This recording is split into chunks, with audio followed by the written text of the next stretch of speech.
another beautiful climb. On this climb, let's talk about what comes next after presence. So the beautiful thing about being present is that it connects you to all of your sense perceptions. What you hear, feel, touch, see, everything. And I think really that's the second step in connecting, is to really notice everything that's there. And back to your body is tuned for connection. It has every single thing needed to resonate and be in relationship with the entire world, from all of your physical perceptions, your eyes, your ears, your entire skin. That is this massive thing around your whole body that isn't just there, but it's all perceptive. It can feel temperature and the breeze and so many different things. And then there's also your more subtle perceptions, which are related to the physical perceptions, but things like noticing the stillness in the air, or the textures of the colors, or the texture of the emotional landscape that you're in. These are all part of your perceptions, and these also go inward. You can perceive the things you're thinking and feeling, and your body has all of this. It's in connection with the whole world through your perceptions. So that's another part after presence.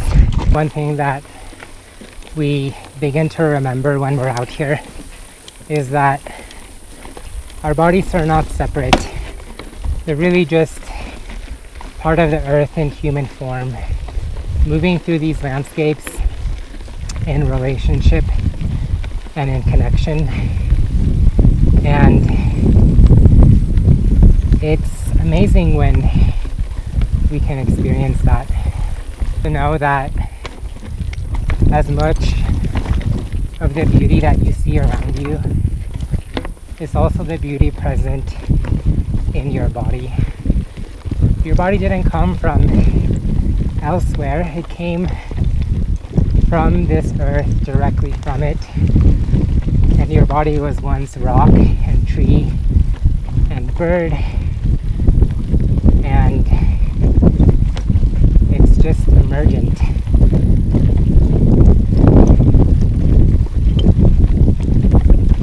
Earlier we were talking a little bit about reflection, and this happens all the time.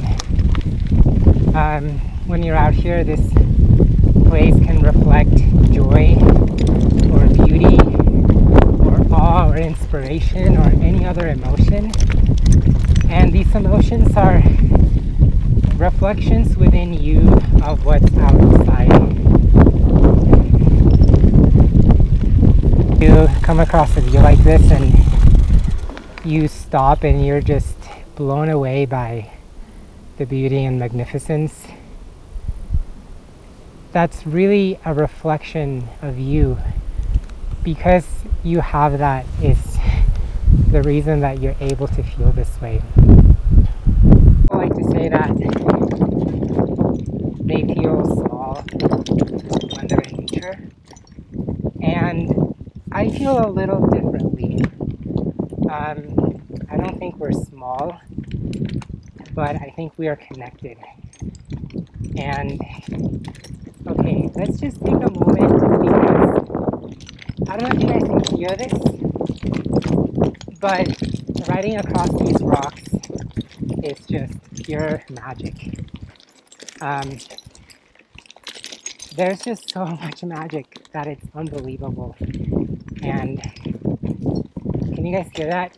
It's like, you know, sometimes at malls or places they have these little things where you kind of walk across like a staircase, and each staircase makes like a sound like a xylophone when you're on it. Well, check it out. As we're riding across this, the rocks are literally making music. And how is that just not absolutely magical?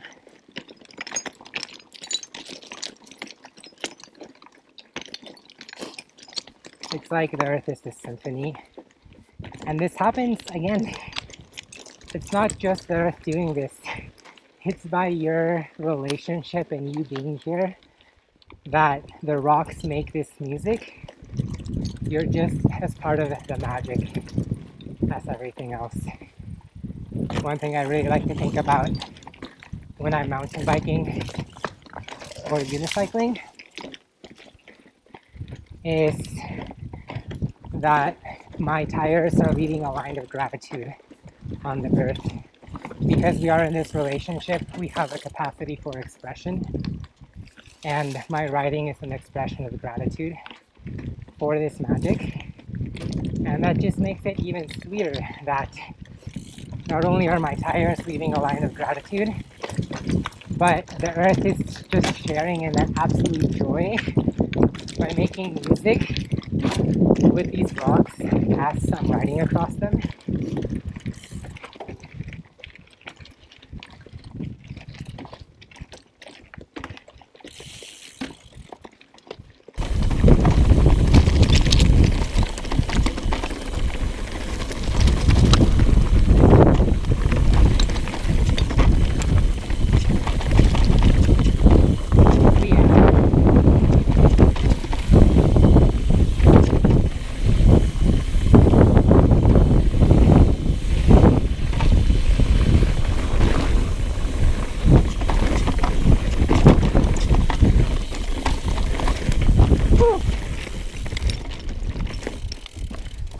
Oh, I was almost gonna clip that tree.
Wow, there's the magic we've been talking about this whole time. This is a really beautiful section right here. I'll probably stop and show you guys some stuff. And then after this, it'll pretty much be all downhill.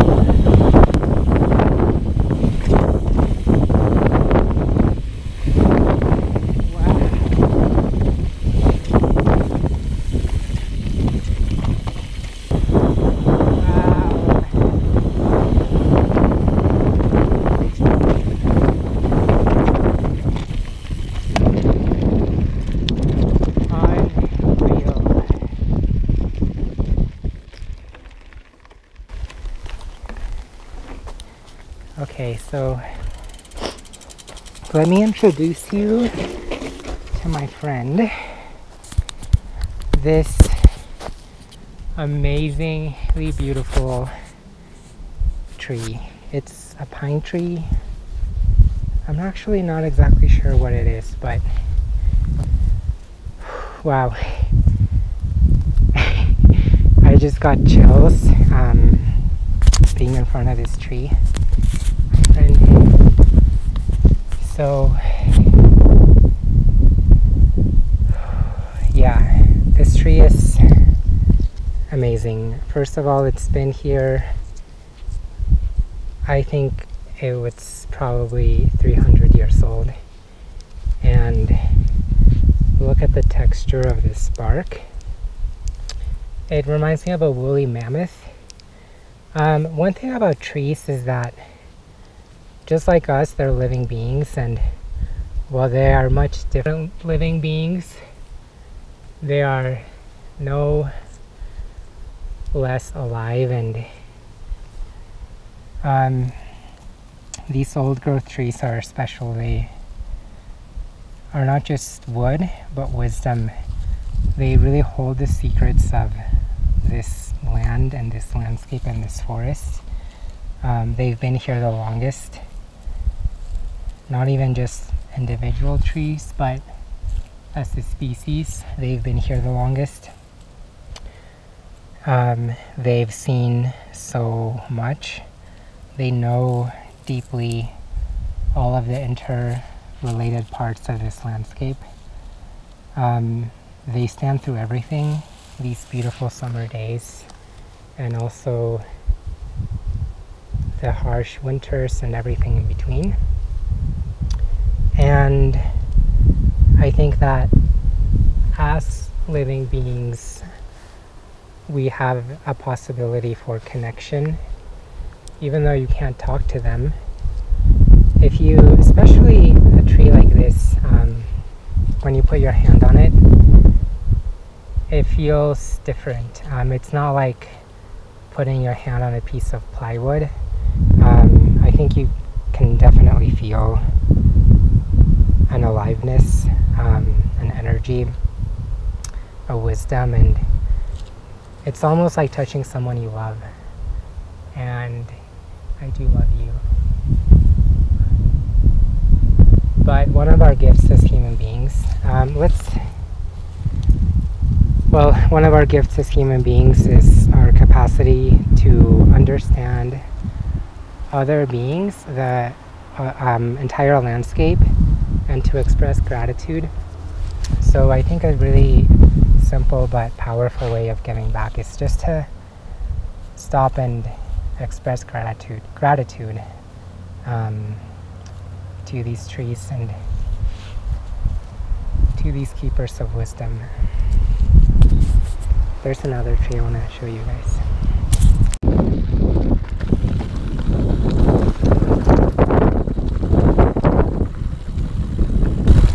Alright, so this here is a ponderosa pine tree. I think this is maybe my favorite tree. It's at least the ones that I know best, and they know me best as well, so it's always just so wonderful to see them. If you smell them, they smell so, wow, just amazing. They're really sweet, almost like a buttery sweet, like a bakery, and it really is wonderful. Where I live in Flagstaff, sometimes in the morning and really all day, it'll just smell amazingly good and sweet, like the best air you've ever breathed in your whole life. This other tree is, yeah, this is really one of the guardians here. It's one of the oldest trees. It's living on this cliffside, so it knows not only this rim, this plateau, but it knows this entire landscape and the mountains. And oh my gosh, these branches. So again, I think that these trees hold a lot of wisdom, and it's wisdom that is available to us if we understand them. They can really teach us a lot, and I'll leave it up to you to connect with a tree and find meaning and wisdom and teachings. But I've learned so much from trees.